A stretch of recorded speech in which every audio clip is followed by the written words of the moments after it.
Already in one twist, this is what it's looking like. Are your cup holders sticky? Are your vent clips dusty? Well, we've got a quick fix for you. Starting off with my friend, Sticky Icky. This is gonna help me remove all the crumbs and the dust that are laying on all of the surfaces that I will soon clean with Nonsense and Total Interior.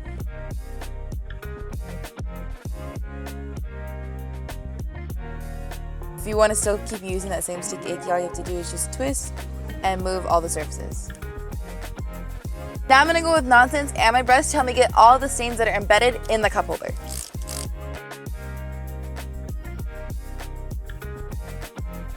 Now I'm going to go with my workhorse microfiber towel to just pick up all that foam. And look at that, all clean.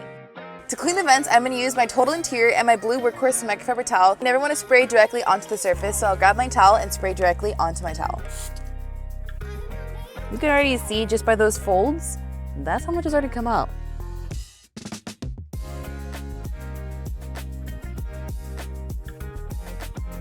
Woo! Looks bomb! Alright guys, in these 60 seconds, I was able to use all 3 of these products, including my accessories that came with it as well. I used Sticky Icky to clean up all the crumbs that were laying on the surfaces of what needed to be cleaned. I went in with my Nonsense and I cleaned my cup holders to get all the stains and rest of the gunk out with my detailing brushes. I used Total Interior to clean up all the air vents with my workhorse towel and a detailing brush as well. And now my interior looks fabulous again. So if you love this video, comment down below if you'd like to see more, and we'll see you next time.